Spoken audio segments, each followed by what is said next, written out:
Greetings, fellow Gorehounds, and welcome back to a Blood Splattered vlog. I'm the Horror Guru, and he's Count Jackula, and today we're gonna talk about Hard Eyes. Hard Eyes, mother... A romantic comedy horror film, and I do mean that in the truest sense, directed by Josh Ruben of Werewolves Within fame. But wait! The horror pedigree doesn't stop there. It was also co-written by Christopher Landon and Michael Kennedy, who you probably know as the people behind movies such as Happy Death Day, Freaky, and It's a Wonderful Knife. But the horror pedigree keeps on going beyond that, because the movie stars Olivia Holt as the main character, Allie, and Mason Gooding as her romantic interest, Jay. Olivia Holt was the teenage mom in Totally Killer. Mason Gooding was part of the core four in the last two Scream films. And also Devon Sawa shows up at one point in this movie. So this movie has a little bit of everything going on here for horror fans. When I say this movie is a romantic comedy horror film, I absolutely mean that. This movie is taking the tropes of the romantic comedy, the meet cutes, the running to the airport in the last act to meet the person you're in love with, all that stuff, and smashing it together with the tropes of the slasher movie, an iconic killer with an iconic look and an iconic weapon, killing people one by one on a specific holiday. Yeah. In this case, Valentine's Day. The script, the story, rather, is very much in line with the stories that these guys have written before, where they've kind of taken something and added it to the horror genre. Yeah, instead of doing like a specific movie like they did with Happy Death Day or Freaky, this movie is taking an entire other subgenre. Yeah. It absorbs the romantic comedy subgenre. In particular, the ones that felt like it was taking from the most were like the 90s ones, where you usually had some sort of like middle-class working girl in the city and some richer dude that she runs into and hates for 90% of the movie. And then falls for in the last act. Basically, the main character, Allie, works for a marketing agency, and she recently had a terrible campaign that just bombed. So her agency has brought in an expert to help fix her new campaign, and that expert is the character of Jay, this charming, handsome dude who's far more successful than her and is obviously into her, but she's not as into him, but she is kind of into him. It's kind of like a reluctant into, you know? It's the classic romantic comedy, kind of. She's like a wounded cat, right? Yeah. You know, like she's got her claws out and she's lashing out, but really she likes her head. She has an ex-boyfriend that she's obsessed with. Absolutely. Well, how come he's dating somebody else already? They decide to meet together on Valentine's Day in order to come up with plans for their next marketing campaign, but unfortunately they're spotted by Hard Eyes, this serial killer who targets couples on Valentine's Day, who mistakes them for a couple and decides to spend the rest of the night chasing them down in increasingly ridiculous scenarios. Like, there's a point straight up where it becomes Terminator and he's like stalking them through a police station. One of the things that is a little bit different from this movie versus the other ones these guys have written, this one actually is more meta. Imagine Scream without a Randy. The interesting thing about it is it's meta, and it does have that kind of Scream meta element where you have characters commenting on the tropes of the movie that they're basically doing in the movie. But it's not meta about the horror element. No. It's meta about the romantic comedy element. Yeah, the horror element is done perfectly straight. It's the romantic comedy element that is like, where there's a little winking at the camera. It's a trope in many of these romantic comedy movies where the main character has a friend who's far more extroverted than them. Who's constantly pushing them in the direction they need to go in order to like fix this hole in their life, which is usually they need a romantic fucking connection.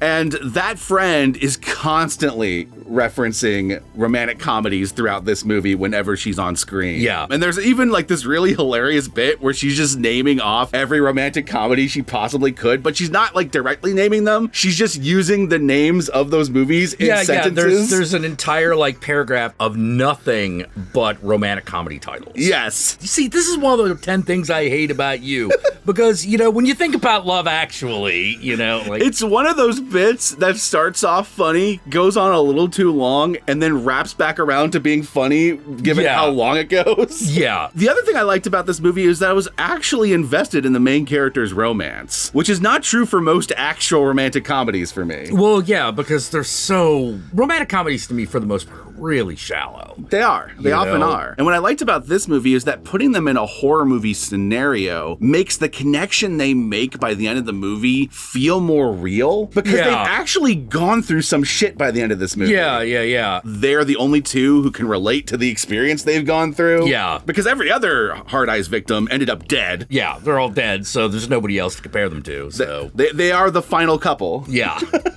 There are some twists and turns throughout this movie, because one of the questions throughout the movie is, who is Hard Eyes? Yeah. And the movie is very aware that you're trying to figure out who Hard Eyes is, so it throws a lot of red herrings your way. There's actually a short period of time where you think that maybe the main character might be the Hard Eyes. Yes, because one of the things that happens halfway through is the cops become convinced that Jay, the romantic interest, is the Hard Eyes killer. Like, I'm pretty sure he isn't, but like, what kind of shenanigans are they gonna pull? Yeah. You know? But then you're also thinking about like the tropes of slasher films. It's entirely possible that Allie could be the killer. Yeah, exactly. Because she's in such a fuck love kind of state of mind throughout most of the first half of this movie. If you wanted to do the slasher trope of her having like a dual personality. Yeah, you could have pulled that off. You could have totally done that. But we'll talk more about that in the spoiler section, because there are answers to all these questions. Definitive answers, in fact. Yes. So yeah, I thought this movie was hilarious. I thought it was romantic. I thought the slashing portion of the movie was delightfully brutal at times. Yeah. There's a point in which a character ends up getting put in basically a juicer.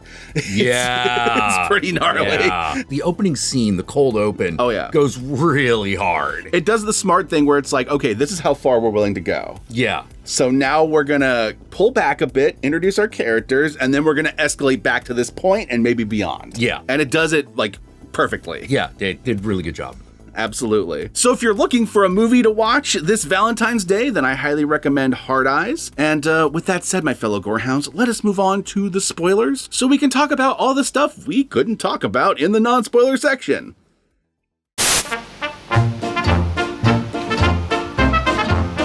It takes most of its inspiration actually from Scream. Yes. The original Scream. Scream is clearly an inspiration throughout this entire movie. Yeah. Not just the meta commentary stuff, but also like the mystery behind the killer stuff. Yeah, the how it's made, who the killer ends up being. Absolutely. You know, stuff like that. And I feel like kind of two ways about it. On the one hand, it really worked. It worked very well. It was well constructed. It all came together. On the other hand, I was a little sad that we didn't just have another supernatural, like, Jason-like killer. Absolutely. That there wasn't, that there actually was an answer for the killer. Yeah, there was an answer, as opposed to, no, he's just some weird mongoloid in the woods, you know? The thing I will give this movie is that the answer to who the killer was kind of thematically ran with the rest of the movie. It did. So it makes sense. So here's who the killer is at the end of Hard Eyes. The killer is one of the cops and the cop's romantic partner. Well, partners. Technically, they had two.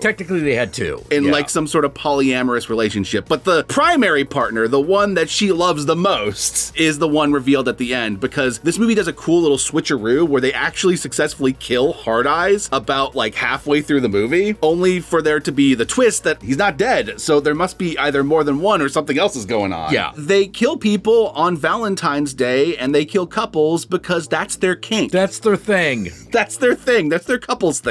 That's how they bond as a couple. It's gloriously cheesy and over the top. They have the same kind of like Scream reveal where the characters talk about their motivations and all that stuff. What I liked about it is the way they twisted and mixed together the horror trope and the romantic comedy trope. In the romantic comedy movie formula, you have this very popular trope where in the third act of the movie, the characters are separated. It looks like their love's not going to happen. It's not meant to be. And then at some point, the main character has to rush and run to catch the other character before they get on the plane, before they get on the bus, before they whatever. This movie has that, but with the added twist of the thriller trope of the character being kidnapped and calling them and being like, we have so-and-so. If you want him back, you're gonna have to meet us over here. Yeah. And they mix the two like perfectly well. Like she runs to the airport to catch up with him, only to get the phone call there that we have your boyfriend. Yeah. Another great example of the slasher trope being mixed in with the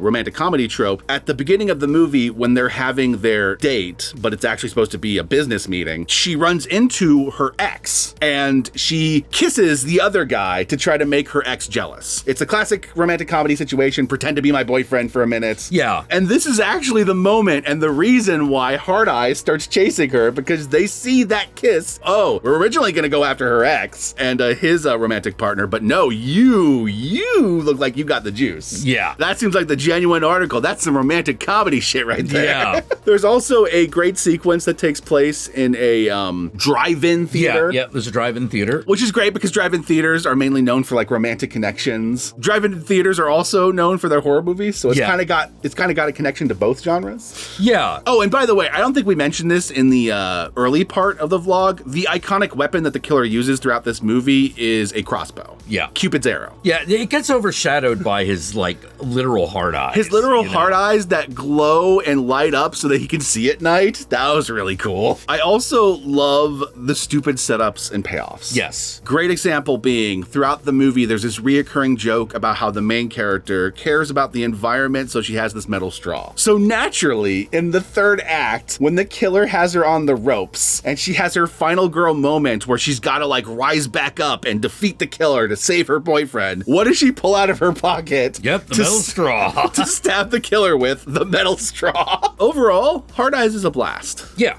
I freaking enjoyed this movie. It's got a nice tight script where everything comes together. Yeah. Like all the little details, like even the initials on the wedding band they find at the crime scene comes back at the end because they did tell you that cop's name. I also like the weird fucking joke that the cops' names are Hobbs and Shaw. Hobbs and Shaw, yeah. And they haven't ever seen the movie. And with that said, my fellow gorehounds, where can they find you, Count Jackula? Here, YouTube, 7 p.m.